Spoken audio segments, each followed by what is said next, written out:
Բարև ձեզ, Civilnet-ի հյուրն այսօր ազգային ժողովի պատգամավոր Հայաստանի Հանրապետության նախկին արտգործնախարար Վարդան Օսկանյանն է։ Բարև ձեզ, պարոն Օսկանյան։ Ողջույն տենեք։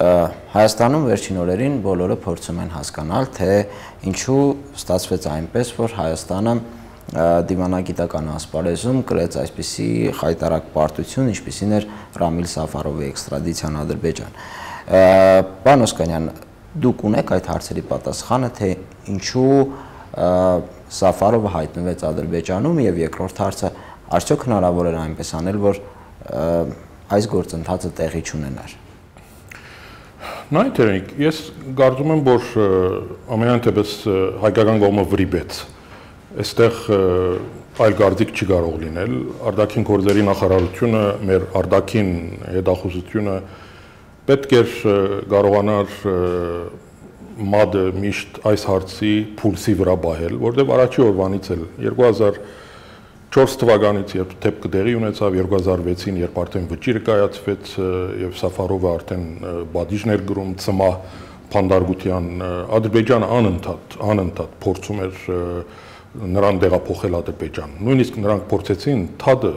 Բաքվում անցկացնել, դա նրանց չստացվեց։ Այս բոլորը իմանալով մենք պետք է կարողանանք իսկապես մեր մադը փուլսի վրա բահել, հետևողական լինել։ Ես կարծում եմ, որ այստեղ արտաքին գործերի նախարարությունը հիմնականում եւ նաեւ իհարկե այլ գերատեսչություններ, որոնց վերաբահված է նման գործառույթներ, վրիպեցին, սա նրանց բաց թողումներ եւ ես ուղղակի համոզված եմ, որ եթե մենք աճալուրջ լինեինք եւ պետք եղած հագազդեցությունը առաջացնեինք, ինչպես հիմա ենք առաջացրել ճիշտ ժամանակին, հնարավոր կլիներ իսկապես կանխել նրա ուրեմն արտաքսումը Բաքու։ Պարոն Օսկանյան, ինչ հակազդեցության մասին է խոսքը եւ ինչպիսի քայլերի մասին է խոսքը, դուք եղել եք այդ գործընթացում ըստ էության հենց սկզբից, ինչպես նշեցիք, եւ Ադրբեջանին ինչ միջոցներով եք հակազդում, ասենք 2004-ից մինչեւ 2008 թվականները, կանխատեսելի էր Ադրբեջանի այս քայլը։ Ես այս բահի մասին խոսեմ Տերենիկ, ես նաև գանտրատարնամ քո ասածին, բայց նայեք ոնց հիմի կարելի էր կանխել։ Այն ինչ որ արվեց այսօր նախագահի կողմից, դիվանագիտական հարաբերությունների խզումը, գոչ ողջ հայության իրենց երկրներում ցույցեր անել, մեր բարեկամ երկրներից համապատասխան արձագանք եւ այլն, այդ բոլորը եթե մենք դեպքի դեղի ունենալուց մի 10 օր առաջ անեինք։ Ես համոզված եմ, որ այսօր մենք այս թեմայի մասին չէինք խոսել, այսինքն մենք կարողանայինք իսկապես կանխարգելել դա։ Այսինքն հրապարակային Իհարկե հրապարակային ազդեցություն, հատկապես որ գիտեք Օրբանի կառավարությունը, Վիկտոր Օրբանի կառավարությունը այսօր շատ լուրջ ընդդիմություն ունի ներսում, Հունգարիայի ներսում եւ նաեւ լուրջ խնդիրներ ունի Եվրոմիության հետ, որտեղ Օրբանի կառավարությունը փաստորեն Հունգարիան այս վերջի 2 տարիներում դարավ թեպի ավելի աճ ծայրահեղական դիրքորոշումների երկրի ներսում լուրջորեն սահմանապակեց իրավունքներ, մամուլի ազատությունը, այսօր օրինակ Հունգարիայում արդարադատությունը այնքան ազատ եւ այսպես անկախ չի, ինչպես նախկինում է եղել։ Այնտեղ շատ լուրջ սահմանափակումներ են եղել եւ Եվրոմիությունը դժգոհ էր այս զարգացումներից։ Այնպես որ այնտեղ հակասություններ կային եւ կարելի էր դա իսկապես օգտագործել, եթե մենք կարողանայինք ճիշտ ժամանակին պետք եղած հակազդեցությունը առաջացնել։ Դրա համար է որ ես շեշտում եմ, որ թերացումը մեր կողմից է եղել։ Իհարկե այն ինչ որ Հունգարիան արեց, շատ նողկալի էր։ Փարոյական եւ իրավական առումներով նրանք ուղղակի այսպես անմասկային բան արեցին։ Իհարկե իրավական առումով օրինակ նրանք լավ գիտեին, որ Ռամիլ Սաֆարովը հենց որ ոտքը Բաքու դնի, նա չի շարունակելու ուրեմն գրելու իր պատիժը, դա իմանալով փաստորեն նրան ուղարկելով Բաքու, նրանք խախտել են հենց եվրոպական կոնվենցիան, այնպես որ այստեղ իրավական առումով ամբողջությամբ մեր կողմն է իրավունքը, բայց խնդիրը այստեղ ոչ բարոյական է, ոչ իրավական է, այստեղ զուտ քաղաքական է, այստեղ ռեալ պոլիտիկ է եւ ահավասիկ այստեղ է որ մենք ցախողվել ենք, վրիպել ենք եւ մենք պետք է կարողանանք տենենք իսկապես սրանից դասեր քաղել։ Եթե Այ ինչպիսի դասերի մասին է խոսքը։ Առաջի հերթին սկսենք իսկապես վերանայենք մեր արածը։ Գիտեք, մեղադրելով Հունգարիային, մեղադրելով Ադրբեջանին, ամենաաբսուրդը այս բոլորի մեջ այն է, որ մենք նաև մեղադրում ենք Ադրբեջանին։ Գիտեք, սա Ադրբեջանը սահմանադրություն է խախտել, ընդհանրապես Ադրբեջանի մասին պետք չէ խոսել։ Հունգարիայի մասին նույնիսկ կարելի է չխոսել։ Բայց ամենայն դեպս ինչ որ ասվեց, պետք է անցնել առաջ։ Մենք պետք է գնահատենք, մենք ինչ ենք արել, մենք մեր սխալներից սովորենք, որովհետև սա ընդամենը սկիզբն է, Տերենիկ, սկիզբն է։ Մենք իսկապես շատ լուրջ բայկարի մեջ ենք այսօր Ադրբեջանի հետ, Թուրքիայի հետ, ինչքան Ադրբեջանը նյութապես, հոգեպես ուժեղանում են, ինքնավստահ են զգում, եւ մենք տնտեսական առումով հետքայլ ենք անում, բարոյականորեն մենք այստեղ ուրեմն բան ենք արվում, հյուծվում ենք, հավասարակշռությունը այստեղ խախտվում է եւ մենք կարող ենք իսկապես շատ ավելի լուրջ խնդիրների առաջ կանգնենք, եթե մենք չկարողանանք իրավիճակը ճիշտ գնահատել։ Եվ այստեղ միանշանակ է, թերացել են մեր գերադասությունները, հատկապես արտաքին գործերի նախարարությունը։ Պարոն Օսկանյան, այս պահին ինչ պետք է արվեր, որ դեռ չի արվել։ Խոսում եմ պաշտոնանկությունների մասին, այլ ընդհանրապես չեմ խոսել դրա մասին, չեմ էլ ուզենա խոսել, դա նախագահը ինքը պետք է որոշի։ Երեք բոլորը ասում են, որ պետք է վերանայել մեր հարաբերությունները ՆԱԹՕ-ի հետ, սրա հետ, նրա հետ, գիտեք, սրանք անիմաստ բաներ են, պետք է վերանայել մեր հարաբերությունները մեր գերատեսչությունների հետ։ Նախագահը այստեղ պետք է ճիշտ եզրակացություններ անի, ճիշտ գնահատականներ տալ։ Ես այդպես գոչ անող չեմ, սա հրաժարական թող դա, մույս թող դա, բայց որ ինչ որ մարդիկ պատասխանատու պետք է լինեն աս եղածի համար եւ պատասխան տան իսկապես այստեղ երկու կարծիք չի կարող լինել։ Մենք վաղը կարող է զարթնենք մի օր շատ ավելի վատ ինչ որ մի իրադարձության առաջ կանգնած եւ այդ օրին չենք կարող մեղադրել սրան նրան, Թուրքիային, Իսրայելին, Ղարաբաղի հարցում ջագադում ինչ որ կարող է ամբիսի զարգացում լինի, ասված չանի եւ շատ ուշ կլինի իսկապես սկսենք մեղադրել սրան նրան մեր արածի եւ չարածի համար։ Այնպես որ այստեղից շատ լուրջ դասեր կա քաղելու եւ մենք պետք է կարողանանք ճիշտ գնահատականներ տալ եւ առաջ շարժել։ Այդ լուրջ դասերի մասին մենք սկսեցինք խոսել դեռևս հայ-թուրքական դիվանագիտության, ֆուտբոլային դիվանագիտության սկզբից, սակայն որևէ մեկը դեռևս որևէ դաս չի քաղել եւ մենք հայտնվել ենք կարծես թե անպաշտպան իրավիճակում, գոնե դիվանագիտական ասպարեզում եւ անընդհատ ինչ որ դասեր քաղելու մասին ենք խոսում, սակայն ունենում ենք միշտ Դրանից դժբախտաբար այսօր գիտեք ամենամեծ խնդրեմը Հայաստանում ինչ է, որ մենք կառավարությունը, իշխանությունները իրենց սխալը չի ընդունում։ Սա կարծեք արդեն բան է դարձել, գիտեք, արժանապատվության խնդիր է դարձել։ Չեն ընդունում սխալ, ոչ տնտեսական ոլորտում, ոչ ներքաղաքական հարցերում, ոչ արտաքին քաղաքականության։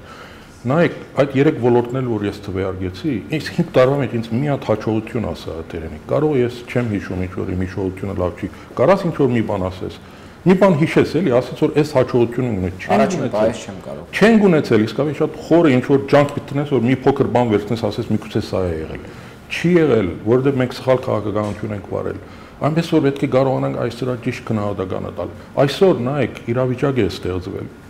Իմ մոտեցումը փիլիսոփայությունը այս հարցերում հետևյալն է։ Ամեն վատ բանի մեջ կարելի է ինչ որ դրական ինչ որ բան գտնել, եթե կարողանաս նոր ստեղծված իրավիճակը ճիշտ օգտագործել։ Օրինակ, ես գտնում եմ, որ իսկապես այս նոր ստեղծված իրավիճակում Ղարաբաղյան հարցում հնարավոր է դիվանագիտական փեգում մտցնել։ Ինչ անել։ Գիտեք, ես չեմ ասելու ինչ անենք։ Սա լուրջ քննարկման առարկա է, օրինակ ես կարող եմ ասել, որ նախագահը երևի թե պետք է խորհրդակցություն անցկացնի, հրավիրի ճիշտ մարդկանց, Քոչարյանին էլ, Տեր-Պետրոսյանին էլ, ինձ էլ, ովքեր որ կարող են ներդրում ունենալ, որովհետև այսօր պարզ է բոլորին, ակնհայտ է, որ այսօրվա հնարավորություններով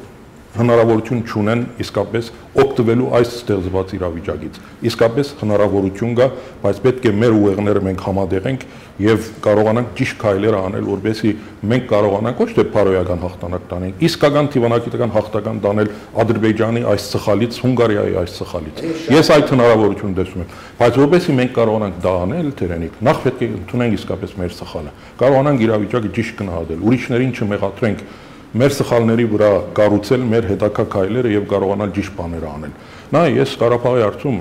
արդեն որերորդ ամիսն է Բարգավաճի համագումարից սկսել եմ սա ասել եւ շարունակում եմ եւ այսօր առավել եւս պնդելու եմ, որ ժամանակն է, որ մեր քաղաքականության շեշտադրումները մենք փոխենք, այսինքն այն ինչ որ 2007-ին ցերկ բերել էինք, առ այն որ ամրագրել էինք Լեռնային Ղարաբաղի ժողովրդի ինքնորոշման իրավունքը, հիմա արդեն այդ իրավունքը ամրագրելուց պետք է անցնենք Լեռնային Ղարաբաղի ժողովրդի ինքնորոշված լինելու փաստի ամրագրմանը։ Այս երկուսը էապես տարբեր են եւ այս նոր ստեղծված իրավիճակը այդ հնարավորությունը տալիս է։ Բայց այսօրվա դիվանագիտական միտքը Հայաստանի ունակ է դա անելու թե չէ, ինձ համար սա մեծ հարցական է։ Ինչի մեծ հարցական է, գիտես, որտեղ այս ցեպքը տեղի ունեցավ։ Եթե մենք այս բարձ իրավիճակում չկարողացանք իսկապես կողմնորոշվել, չկարողացանք ճիշտ քայլեր անել, վրիպեցինք, ես ուղղակի հավատք չունեմ, որ այսօրվա դիվանագիտական մտքով մենք կկարողանանք այս նոր ստեղծված իրավիճակը շրջել Ադրբեջանի դեմ, դարձնել մեր օգտին եւ կարողանալ դրանից իսկապես դիվանագիտական։ Պարոն Օսկանյան, նախքան Սաֆարովի էքստրադիցիան Հայաստանի Հանրապետության կառավարությանը քննադատում են նաեւ Սիրիայի եւ սիրիահայության հետ կապված իրավիճակում ոչ ճիշտ կողմնորոշվելու կամ համապատասխան քայլեր չձեռնարկելու մեջ։ Ի վերջո, ինչ է կատարվում Սիրիայում եւ ինչ անել սիրիահայության հետ կապված խնդիրը լուծելու համար։ Նայեք, նախ ասեմ, որ իհարկե ինչ որ Սիրիայում կատարում է դա ողբերգություն է։ Սիրիան գիտես որ իմ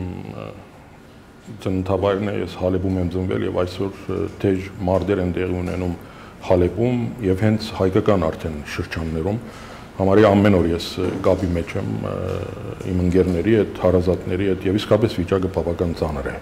Սա իրոք ողբերգություն է ընդհանրապես սիրիացիների համար եւ հատկապես սիրիահայության համար։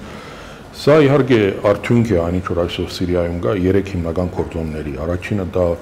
արաբական գարունի, որը սկսեց Թունիսում, հետո տարածվեց այլ երկրներ, այդ արաբական գարունի ստեղծած ուրեմն մթնոլորտն է եւ դրամատրությունն է։ Երկրորդը տարիներով, արդեն 40 տարի Սիրիայի ներսում գուտակված դժգոհությունն է եւ անհանդուրժողականությունը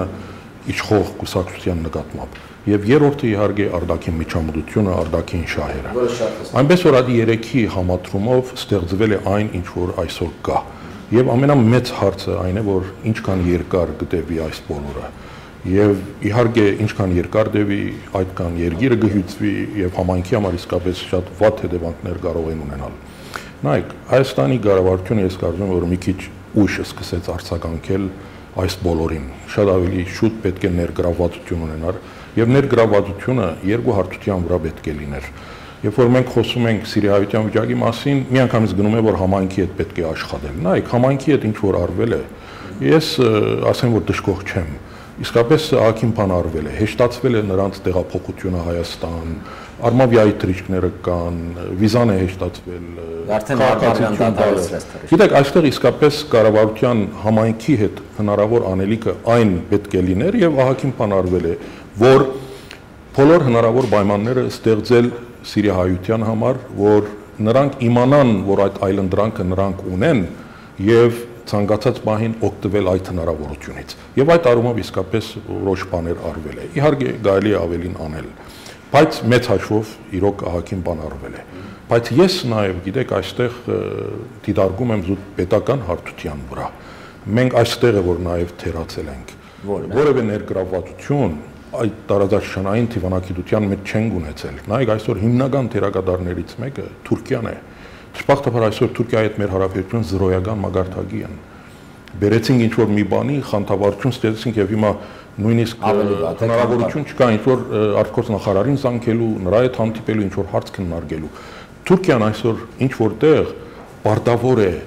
պարտականություն է զգում նաև այդ հարցում լսելու հետ այդ կապի բացակայությունը ես կարծում եմ որ մեզ խանգարում է։ Իսկ երկրորդ նաև Սիրիայի իշխանությունների հետ արդեն 2 տարի է բարձրաստիճան որևէ այցելություն արտգործ նախարարի չի եղել։ Ես կարծում եմ որ այնտեղ մենք ինչ որ ներգրավվածություն կարող ենք ունենալ Ռուսաստանի հետ, ինչ որ այնտեղ կարելի էր խորհրդակցություններով նաև ավելի բարենպաստ ինչ որ իրավիճակ ստեղծել համայնքի համար։ Նույնիսկ ես կասեի Տերենիկ, որ պետք է ինչ որտեղ ոչ պետական, բայց պետության նախաձեռնությամբ նաև ինչ որ կոնտակտներ լինեն արդեն մյուս կողմի հետ, որպեսզի կարողանանք ինչ որ ապահովենք մեր համայնքի անվտանգությունը։ Ահա բացիկ տարբեր հարթությունների վրա ինչ որ անելիքներ կան, որտեղ ես կարծում եմ որ ամենայն թեպս չի հարվել։ Պարոն Օսկանյան, շատ քիչ ժամանակ ունենք։ Խոսեցինք արտաքին քաղաքականության մասին տարբեր ուղղություններով, այստեղ իթերևս վերջին հարցը մեր արտաքին քաղաքականությունը ինչ շեշտադրումներ ունի, ճիշտ են այդ շեշտադրումները, արդյոք ինչ-որ բան փոխելու անհրաժեշտություն կա, թե ոչ։ Ի վերջո մենք ուր ենք գնում այս արտաքին քաղաքականությամբ։ Նայ, հետաքրքրական հարց է տալիս Թերանիկ։ Իսկապես ես այսօր չգիտեմ մենք ուր ենք գնում։ Օրինակ, ես չեմ տեսնում ելույթներում, հարցազրույցներում ինչ որ հստակ ուղղվածություն մեր արտաքին քաղաքականության հարցերում։ Ուրիշներն են գարձեք մեզ համար սահմանում մեր արտաքին քաղաքականությունը եւ փաստորեն նրանք սահմանում են իրենց շահերից ելնելով, որ միշտ չէ որ համապատասխանում են մեր առաջ տարածած խնդիրներին։ Այսինքն իրավիճակային է։ Այո, իրավիճակային է եւ այսօր ամենամեծ խնդրեմը, որ ես հաճախ ասել եմ, քաղաքական հենք չունի մեր արտաքին քաղաքականությունը։ Եթե չունես դու այդ քաղաքական հենքը,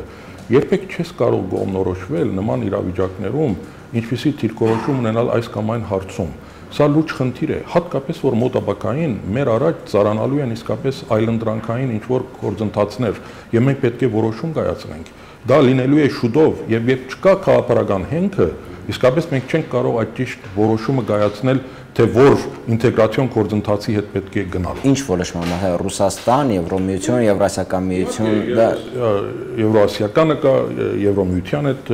այլ գործընթացներ կան, երբ որ չունես դու այդ քաղաքական հենքը, դու չես կարող իսկապես ճիշտ կողմնորոշել։ Նա ես վերցնում եմ տարբեր ուղղություններ մեր արդեն քաղաքականության մեջ, բոլոր ուղղություններով ես կարծում եմ շեշտադրումի ինչ որ փոփոխության անհրաժեշտություն կա։ Վերցնենք Ռուսաստանը, չէ։ Այսօր Ռուսաստանի հետ պետք է փոխանցագություն դնել իսկապես մեր ստրատեգիական գործընկերությանը։ Ասում են ստրատեգիական գործընկեր, բայց դրա մեջ փոխանցագություն չկա։ Միացյալ Նահանգների հետ մենք պետք է փոխադարձ հաջողախոսությունից անցնենք արդեն կորզնական համագործակցության, օրենսդրական թաշտի ընդլայնման։ Եվրոմիության հետ մենք պետք է խնդիր դնենք, որ այդ ասոցիացիան համաձայնագիրը հնարավորինս շատ արագ ավարտին հասցնել եւ արդեն գիրառության մեջ դնել։ Ղարաբաղի հարցով ես արդեն ասացի, պետք է անցնել ինքնորոշման իրավունքի ամրագրումից արդեն ինքնորոշված լինելու փաստի ամրագրմանը։ Թուրքիայի հետ հենց Սիրիայի հարցից ելնելով ես օրինակ տվեցի, պետք է առնվազն վերադառնալ այն իրավիճակին, որ կար 5 տարի առաջ, նվազագույն հարաբերություններ, որ կարողանան կոնե վարչության բեդերը, փոխնախարարները կամ նախարարները համարձակվեն իրար հետ հեռախոսազանգով խոսել։ Միան դրանից հետո հնարավոր կլինի վերանայել այդ մյուս գործընթացները եւ դիվանագիտական հարաբերությունների վերսկսման ինչ որ խնդրի մասին խոսել։ Վրաստանի հետ մենք պետք կարողանանք մեր ուրույն երկկողմ ընդհանուր իրավական պայմանագրային դաշտ ստեղծել, որպեսզի կարողանանք այնտեղ ավելի արդյունավետ համագործակցություն ծավալել։ Իրանի հետ պետք է վերագնահատենք տարածաշրջանային ուրեմն նախագծերը, որպեսզի կարողանանք շարունակություն տալ գազամուղին, արդեն անցնել այդ ծրագրերի։ Այսինքն բոլոր ուղղություններով ես ասում եմ, որ ինչ որ թերացում կա, ես նայում եմ, որ ինչ որ շեշտադրումների փոփոխության անհրաժեշտություն կա, եւ այդ հնարավորությունները այսօր իսկապես մեր առաջ ծառացած են եւ կարծես թե մենք չենք կարողանում իսկապես ճիշտ կողմնորոշվել այս իրավիճակներում, որպեսզի կարողանանք իսկապես մեր առաջ ծառացած խնդիրներին ճիշտ լուծումներ տալ։ Շնորհակալություն պարոն Օսկանյան, հյուրընկալվելու համար մեր ժամանակը սպառվեց։ Հիշեցնեմ, որ այսօր մենք հյուրընկալել էինք Ազգային ժողովի պատգամավոր Հայաստանի Հանրապետության նախկին արտգործնախարար Վարդան Օսկանյանին։ Ցտեսություն։